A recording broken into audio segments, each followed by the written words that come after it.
29.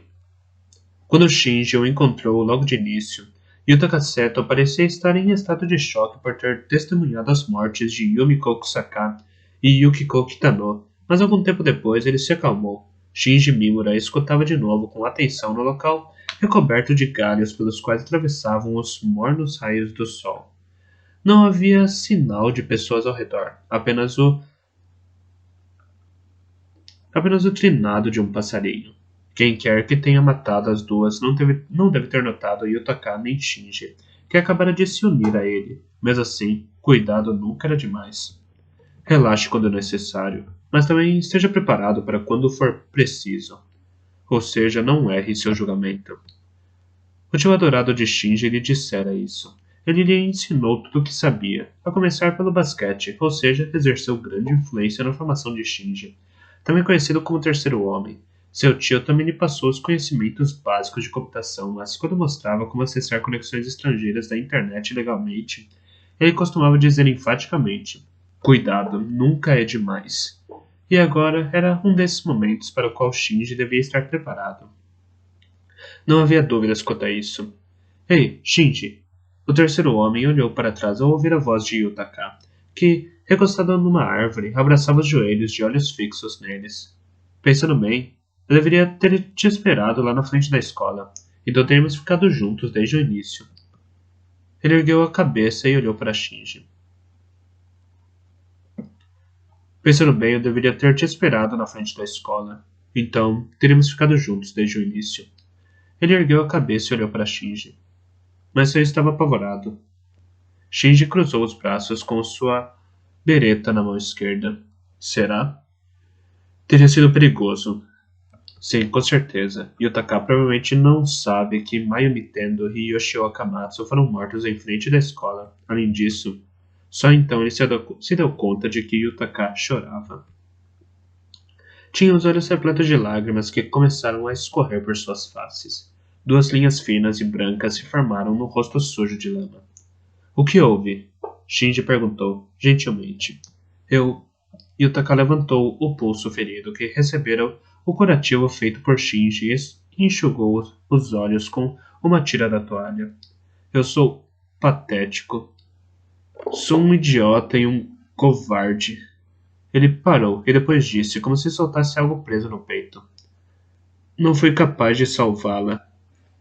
Shinji ergueu de leve a sobrancelha e olhou para Yutaka, que permanecia cabisbaixo. Esse era um assunto que ele decidira não trazer à tona. Shinji inquiriu lentamente. Você está falando sobre Izumi? Yutaka confirmou sem levantar a cabeça. Shinji se lembrou de quando, em certa ocasião, no quarto de Yutaka, ele lhe confessara com um misto de orgulho e constrangimento. Eu gosto de Izumi Kanai. E fora justamente ela uma das primeiras a morrer. Sua morte havia sido informada no anúncio das 6 da manhã. Ele não fazia ideia de onde ela teria morrido, só sabia que havia sido em algum lugar da ilha. Você não poderia fazer nada, Shinji disse. Afinal, Izumi saiu da escola antes de você. Mas Yutaka disse, com a cabeça ainda baixada. Eu não podia sequer procurar por ela. Eu estava com muito medo. Pensei, não. Isso não pode acontecer com ela. Ela está bem. Tentei me convencer disso. Então, às 6 ela já estava... Shinji ouviu sem dizer uma palavra. No fundo dos galhos, o passarinho trinou novamente. Deveria haver mais de um. Os trinados se sobrepunham, como se os pássaros conversassem sobre eles. Eu decidi, ele disse. O quê? Com os olhos ainda úmidos, ele olhou diretamente para Shinji. Vou me vingar.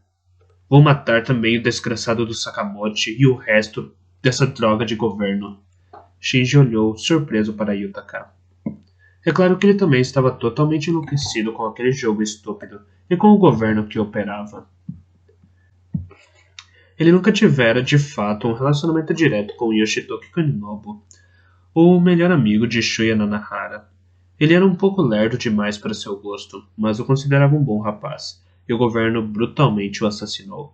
Além de Fumio Fujiyoshi, Izumi Kanai a quem Yutaka se referia, e pouco antes, Yumiko Kusaka e Yukiko Kitano, cujas vidas foram ceifadas diante de seus olhos.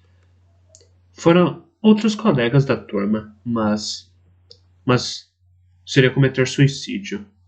Não me importo de morrer, porque não posso fazer mais nada por Izumi. Yutaka parou e olhou para Shinji. É ridículo para um covarde como eu. É ridículo para um covarde como eu dizer uma coisa dessas. Não. Shinji arrastou um pouco o final da palavra e depois balançou negativamente a cabeça. Nem um pouco. Depois de fitar Yutaka por algum tempo, Shinji ergueu os olhos para o aglomerado de galhos formando uma cobertura acima de suas cabeças. Ele não se surpreendeu com a explosão emocional súbita de Yutaka, embora não fizesse parte de sua personalidade divertida. Então, Yutaka tem esse outro lado.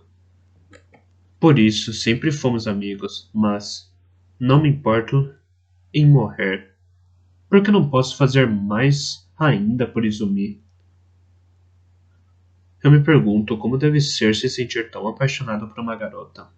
Shinji pensava enquanto olhava a nítida cor verde amarelada da camada de folhas da árvore reduzindo sob a luz direta do sol.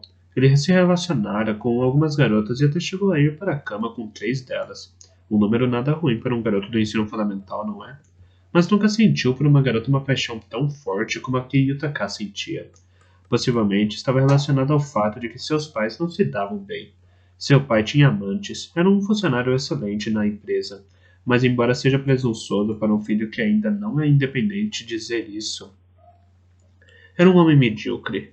Era difícil de acreditar que em suas veias corresse o mesmo sangue do irmão, o tio de Shinji que radiava luminosidade, e a mãe, por sua vez, não era capaz de recriminar o marido e vivia enfiada em seu próprio mundo, indo de um passatempo a outro, fossem arranjos florais ou as atividades de um grupo de senhoras.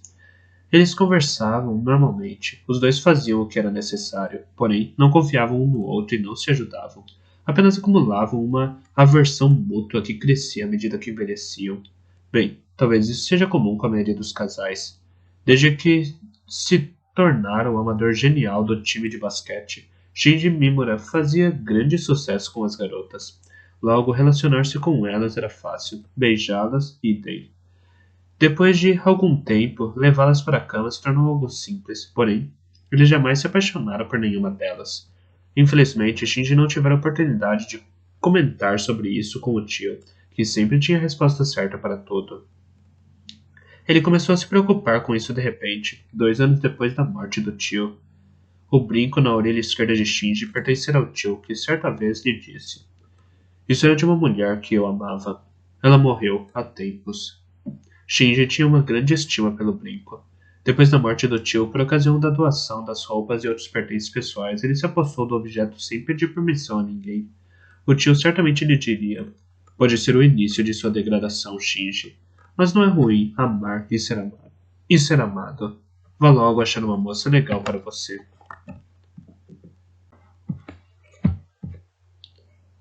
Mesmo assim, ele ainda não tinha encontrado ninguém por quem realmente se apaixonasse.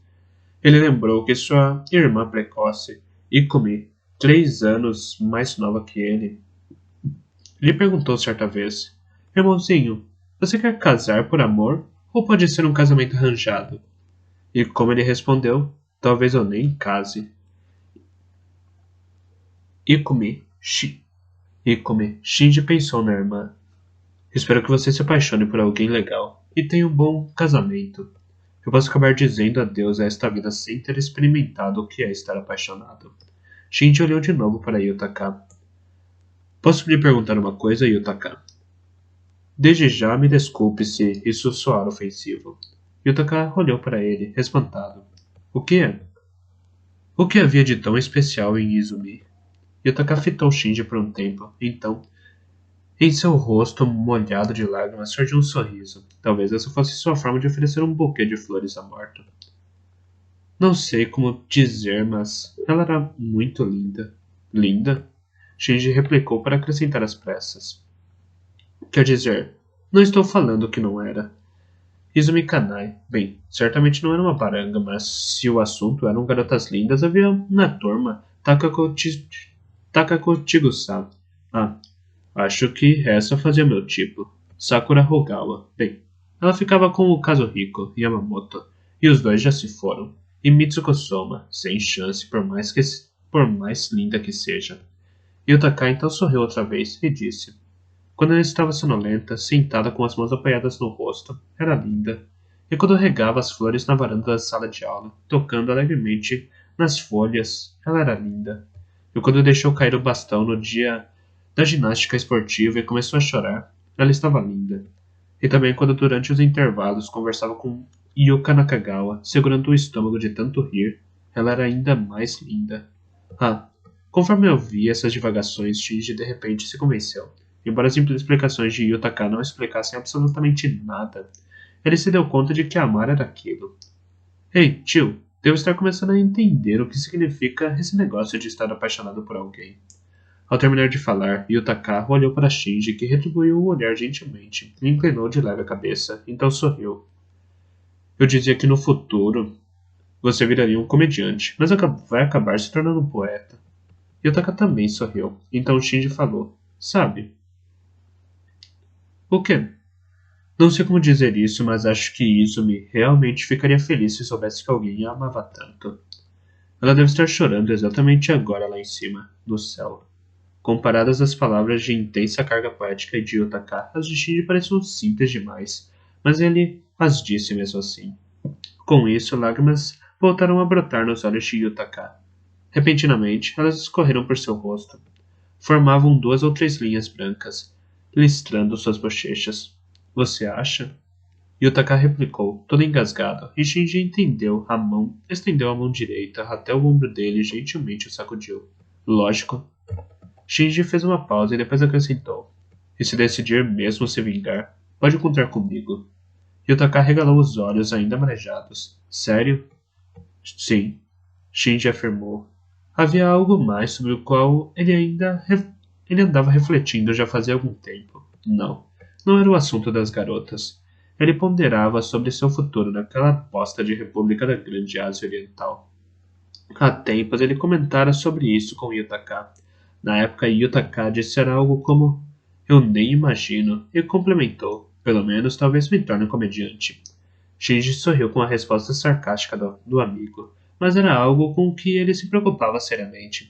De fato, era sério para Yutaka também, só que ele não falava sobre isso. Uma vez disse para Shuya Nanahara, vivemos sob um regime fascista bem-sucedido, em que outra parte do mundo há algo tão malévolo? Ele tinha razão, o país era louco, não apenas naquele jogo absurdo. Qualquer um que mostrasse o menor sinal de resistência ao governo era eliminado na hora. O sistema não perdoava nem mesmo os inocentes, por isso todos continuavam intimidados pela sombra do governo, obedecendo totalmente às suas políticas e viviam tendo como consolo somente as pequenas felicidades da vida diária. E mesmo quando as suas felicidades eram indevidamente tomadas, apenas aguentavam de modo servil. Mas Shinji começou a achar que isso era completamente errado. Não com certeza. Não, com certeza todos deveriam estar pensando o mesmo que ele. Contudo, ninguém tinha coragem de dizer abertamente. Mesmo Shuya Nanahara extravasava atenção ouvindo rock importado ilegalmente, e nunca passou disso. Shinji começou a pensar que ele pelo menos deveria protestar, mesmo correndo perigo. Quando mais tomava conhecimento sobre os fatos deste mundo, mais essa convicção se fortalecia nele. Então, aquele acontecimento 2 anos antes, a morte do tio, oficialmente tratada como acidental. A polícia pediu a retirada do corpo, explicando que ele morrera eletrocutado enquanto trabalhava sozinho no turno da noite na fábrica de máquinas da empresa. Porém, havia algum tempo que o tio estava estranho. Algo parecia atormentá-lo, o que era uma coisa rara nele. Shinji perguntou o que estava acontecendo enquanto digitava no computador do tio. Ele começou a responder. É um de meus velhos amigos, mas acabou se tornando evasivo. Ah, deixa para lá, não é nada. Velhos amigos. O tio praticamente não comentava sobre o passado. Sempre se esquivava do assunto e Shinji, percebendo que ele evitava falar, desistiu de perguntar. Quando questionou o pai sobre o tio, ele apenas respondeu que não era da conta de Shinji. No entanto, o amplo conhecimento do tio que ultrapassava o limite entre o legal e o ilícito e cada uma de suas explicações sobre o mundo e a sociedade demonstravam seu repúdio, se não ódio pela nação, e também havia algo como uma sombra. Shinji uma vez lhe disse: Tio, você é fantástico, incrível. Seu tio apenas sorriu sem jeito e replicou: Não, você está errado. Não sou nada disso. Você não poderia sobreviver neste país se realmente desejasse fazer as coisas de forma correta. Eu estaria morto se me tornasse uma boa pessoa de verdade. Isso levava Shinji a crer que seu tio participou em algum momento de ações antigovernamentais. Porém, por algum motivo, ele parou. Era o que Shinji suspeitava. Portanto, Shinji se preocupou um pouco ao ouvi-lo mencionar velhos amigos. Mas como era seu tio, ele certamente estaria bem, independente do que houvesse. E assim Shinji se acalmou e decidiu não bombardeá-lo com perguntas. Todavia, sua apreensão não foi sem razão. Possivelmente, era como Shinji suspeitava, os velhos amigos do tio, com os quais ele deixara de se corresponder, devem ter voltado a contatá-lo, e ele acabou por aceitar alguma missão depois de ter hesitado. E como resultado, algo aconteceu. Era verdade que a polícia neste país tinha o direito de executar civis sem julgamento, portanto, normalmente eles poderiam matar qualquer pessoa em seu trabalho ou no meio da rua. Mas quando a pessoa envolvida estava relacionada a alguém importante, então era provável que eles a eliminassem secretamente como se fosse uma morte acidental. Realmente revoltante era o fato de o pai de Shinji ser um dos diretores de uma firma renomada, ou seja, na realidade um trabalhador de primeira classe de acordo com o ranking de emprego dos cidadãos da República, a maior classificação com exceção dos burocratas do governo de alto nível. E ainda mais revoltante era que, se isso fosse verdade, então aquele pai inútil dele teria concordado, embora indiretamente, com o fato de o governo ter dado cabo do tio daquela forma. De qualquer modo, não podia ter sido acidental. A morte do tio, de uma forma tão estúpida como por eletrocução, era totalmente implausível. A dona original do brinco que Shinji usava agora deveria também ter ligação com essa parte do passado de seu tio. Era o que Shinji sentia. Inconformado com o assassinato, ele jurou tremendo ódio jamais se dobrar a este país. Inconformado com o assassinato, ele jurou tremendo de ódio jamais se dobrar a este país. Logicamente, ele se lembrava da declaração do tio. Você não poderia sobreviver neste país se realmente desejasse fazer as coisas da forma correta. O tio morrera conforme ele mesmo dissera. Mesmo depois do que você me ensinou, Shinji pensou. Vou imaginar uma forma de fazer aquilo de que você desistiu há muito tempo. Eu quero fazer as coisas corretamente. Afinal, foi isso que você me ensinou. Mas suas ideias eram vagas e ele não adotara nenhuma ação concreta até o momento. Shinji ouviu sobre alguns tipos de organizações antigovernamentais, mas ignorava sua localização. E além disso, seu tio aconselhou: é melhor não confiar em organizações e movimentos. São praticamente inúteis. Ele também se achou ainda muito jovem para isso. E acima de tudo, sentia medo. Mas agora, se tivesse sorte de escapar daquele jogo estúpido, ele se tornaria um foragido. Sendo assim, e isso era realmente irônico, não significaria que ele poderia fazer o que bem entendesse? Se isso aconteceria por intermédio de uma organização qualquer ou por conta própria, era relevante. O importante era que agora ele poderia dar tudo de si para lutar contra o governo. Essa determinação praticamente se solidificou dentro dele, e agora não seria possível dizer que ele recebeu um grande incentivo dessa determinação depois de ouvir as palavras de Utaka. Abandonando por um instante esses pensamentos, ele decidiu confessar a Utaka sua outra determinação sincera. Realmente sinto muita inveja por você ter uma garota a quem ame dessa forma. Por isso, se formos em frente, você pode contar comigo ao seu lado. Os lábios de Utaka começaram a tremer. Nossa, sério? Posso realmente contar com você? Sim, pode. Shinji passou a mão sobre o ombro de Yutaka e acrescentou: mas devemos pensar agora em escapar. Apenas matar o desgraçado do Sakamoto não faria nem cócegas no governo. Se formos lutar por isso, devemos almejar o mais alto possível, certo?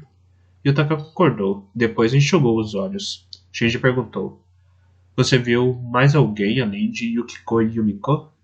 Yutaka olhou fixamente para Shinji com os olhos vermelhos de tanto coçar e balançou negativamente a cabeça. Não, eu fugi na hora da escola. E não parei depois disso. E você? Viu alguém? Shinji afirmou de leve com o queixo. Quando eu saí, você provavelmente não sabe disso, mas Mayumi e Yoshio estavam mortos na frente da escola. Os olhos de Yutaka se arregalaram. Sério? Sim, Mayumi deve ter sido morta logo depois de sair. E Yoshio? Shinji cruzou os braços antes de responder. Acho que foi Yoshio que matou Mayumi. O rosto de Yutaka voltou a ficar tenso. Sério? Sim. Do contrário, não haveria motivo para Yoshio que saiu primeiro e estar ali. Ele voltou. Deve ter atirado em Mayumi de emboscada. Com os dois cadáveres, tinha uma flecha do mesmo tipo cravada. Ele deve ter matado Mayumi e tentado fazer o mesmo com o próximo que apareceu. Mas sua arma, provavelmente uma besta, pelas flechas, deve ter sido tomada e ele acabou recebendo uma flechada. Acho que deve ter sido assim. Esse próximo seria provavelmente Shuya. Os olhos de Yutaka se regalaram de novo. Shuya? Shuya matou Yoshio? Shinji balançou a cabeça. Isso eu não sei. Pelo menos Shuya escapou de ser morto por Yoshio e os que vieram depois. Por isso deve ter sido Shuya. Mas talvez Shuya apenas tenha feito Yoshio desmaiar. E então Yoshio pode ter sido morto por alguém que apareceu depois. Shinji pensou sobre isso e completou. Além disso, Shuya sem dúvida fugiu acompanhado de Noriko Nakagawa. Ele pode não ter tido tempo de dar cabo de Yoshio. Noriko? Tem razão, ela levou um tiro, e você naquele momento? Sim. Shinji sorriu sem jeito. Na realidade, ajudaria se eles adiassem o jogo. Eu sabia que era impossível. Na realidade, ajudaria se eles adiassem o jogo. Eu sabia que era impossível, mas não custava tentar. De qualquer forma, Noriko partiu depois de Shuya. Antes de sair, Shuya fez claramente um sinal para Noriko. Eu vi porque estava perto dele. Yutaka concordou de novo. Noriko foi baleada, por isso Shuya, e dado o que aconteceu com Yoshitoki. Yutaka balançou várias vezes o queixo, como se mostrasse que estava convencido. Saquei. Yoshitoki era apaixonado por Noriko, certo? Então, Shuya não podia deixá-la para trás. Sim. Bem, mesmo que não fosse o caso, a julgar pela personalidade de Shuya, ele deve ter pensado em reunir todos os que saíssem depois dele, mas se deu conta depois do ataque de Yoshio que seria impossível. Noriko estava ferida, por isso, ele fugiu apenas com ela. Yutaka voltou a concordar, depois olhou para baixo. Eu me pergunto onde Shuya está. Ficaríamos muito fortes se vocês dois estivessem juntos. Shinji ergueu as sobrancelhas. Yutaka deve ter se lembrado das duplas magníficas formadas por ele e Shuya nos jogos da turma. Era inegável. Shinji concordou que se sentiriam mais confiantes se Shuya Nanahara estivesse ao lado deles. Não era apenas seu talento atlético. Ele era imperturbável, destemido e capaz de raciocinar rápido nos momentos cruciais, assim como Shinji. Shuya era um dos poucos caras em quem ele podia confiar naquelas circunstâncias, num sujeito sincero como ele, e também um pouco desligado em sua opinião. Jamais mataria os colegas de turma para sobreviver. Shinji pousou a mão direita sobre o ombro de Yutaka, que ergueu o rosto. Só o fato de você estar comigo já me deixa feliz. Foi bom termos encontrado. A expressão de Yutaka mostrava de novo que ele estava prestes a cair no choro. Shinji deu um sorriso tranquilizador. Yutaka conteve as lágrimas e devolveu o sorriso. Shinji continuou. Já chega de falar dos mortos. Notei algo. Lembra do bosque bem em frente ao campo de atletismo da escola? Sim. Havia pessoas lá. Várias. Sério? Sim. Deviam estar esperando alguém. Logicamente, restavam apenas 5 estudantes depois de mim. Kyoichi Motobuchi, Kazuhiko Yamamoto, Shisato Matsui, Kaori Minami e Yoshimi Yahagi. De qualquer forma, eles não mostraram intenção de me chamar. Como estavam em grupo e não me atacaram, não deviam ser inimigos, mas eu não tinha motivo para procurá-los e para propormos de nos unirmos. Você acabou de dizer que deveria ter esperado por mim, mas naquelas circunstâncias deveria ter sido impossível. O fato é que Yoshio deve ter regressado e matado Mayumi. Imaginei que aquele pessoal no bosque não resistiria se alguém voltasse lá e os encontrasse. Claro que eles podiam estar bem armados. De qualquer forma, decidi me afastar o quanto antes de lá. Shinji fez uma pausa e umedeceu os lábios com a ponta da língua antes de prosseguir. Também vi os dois outros estudantes. Os olhos de Yutaka voltaram a se arregalar. Sério? Shinji balançou a cabeça. Eu me movimentei bastante durante a noite passada. A certa altura, vi uma garota. Não me lembro bem, mas ela tinha o cabelo encrespado, tipo permanente. Acho que era Hirono. Enquanto me movia pelo sopé da montanha, eu ouvi passando além dos arbustos. Você não a chamou? Você não a chamou? Shinji deu de ombros. Achei melhor não. Talvez seja preconceito meu, mas realmente tenho medo das amigas de Mitsuko. Yutaka concordou. Também vi Shogo Kawada. Também vi Shogo Kawada. Yutaka abriu a boca de espanto, exclamando: Ah! Shogo-san! Assim como seus colegas de turma, Yutaka plenamente se referia a Shogo com o honorífico San, por ele ser um ano mais velho. Ele me dá um pouco de medo, por isso, é justamente por isso, eu não o quis como companheiro. Mas Shinji elevou o olhar para o céu.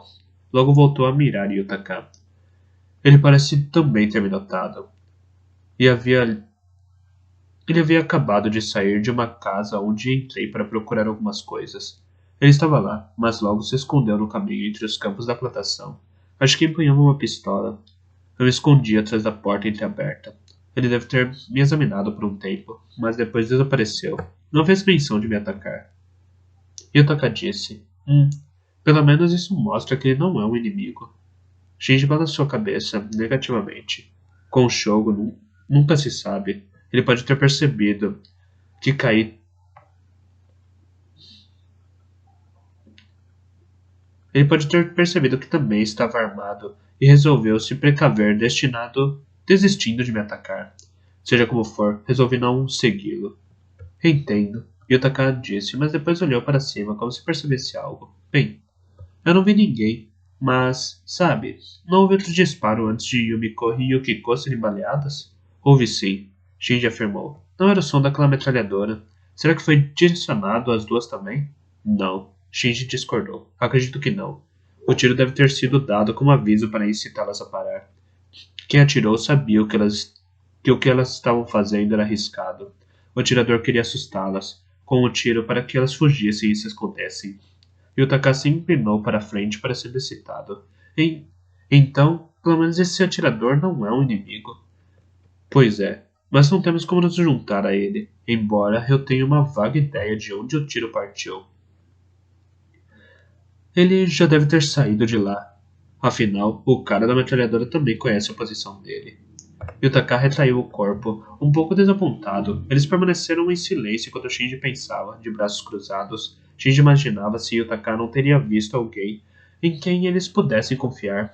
Ele também achava que poderiam se juntar a um colega de turma se ele ou ela não estivesse em movimento. Pensando bem, se ele pudesse confiar em alguém, Yutaka certamente também confiaria nessa pessoa. Logo, se Yutaka tivesse visto outros alunos que fossem confiáveis, estaria com eles agora. Mas Yutaka estava sozinho, então não havia sentido em perguntar. De qualquer maneira, em quem eles poderiam confiar? Shuya. E talvez Hiroki Sugimura? Os restantes eram garotas. Ele poderia confiar na representante da turma, Yukie Utsumi, e suas amigas. Mas minha reputação com as garotas da turma não é das melhores, porque já fiquei com algumas. Ah, bem, isso aí. É isso aí, tio. Eu deveria ter arranjado uma namorada, não? Eu deveria ter arranjado uma namorada fixa, não? Mas foi uma sorte Shinji ter encontrado Yutaka. Posso confiar absolutamente nele. Yutaka perguntou. Ei, Shinji, você disse que estava procurando por algo. Shinji concordou com a cabeça. O que era? O que você procurava? Uma arma? Eu estava tão amedrontado que nem passou pela minha cabeça. Shinji olhou para o relógio. Deveria ter terminado agora. 1 hora se passara desde que a máquina começara a tentar descobrir a senha. Shinji se levantou e enfiou a arma na frente da calça. Yutaka, pode me dar licença? Ele pediu. Yutaka se afastou da árvore em que ele estava encostado. Para além dela, havia arbustos espalhados pelo chão, formando moitas. Shinji caminhou até lá e enfiou os braços nos arbustos. Dali, puxou com cuidado os acessórios e os fios de conexão. Ele percebeu que Yutaka o olhava espantado. Shinji puxou uma bateria de carro, a fonte de energia, um aparelho celular semi-desmontado e um notebook. Eles estavam todos conectados provisoriamente por uma mistura de fios vermelhos e brancos. O monitor de cristal líquido estava ligado com a tela do computador em pausa. O que significa? Shinji contraiu os lábios e soltou devagar um assobio quase inaudível, apertando a barra de espaço. O computador, que entrara no modo de hibernação para conservar energia, inicializou com o som de seu HD girando e voltando a exibir na tela uma escala cinza. Depois de procurar uma última linha na minúscula janela na tela, os olhos de Shinji cintilaram. Nossa, apenas uma mudança de letras.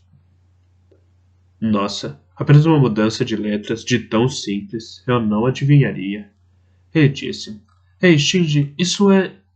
Yutaka disse, afinal, admirado. Shinji fechou e abriu os punhos no costumeiro exercício preparatório antes de começar a digitar algo no teclado. Então sorriu para Yutaka. É um Macintosh PowerBook 150. Não esperava encontrar uma máquina boa como essa numa ilha distante. Restam 27 estudantes.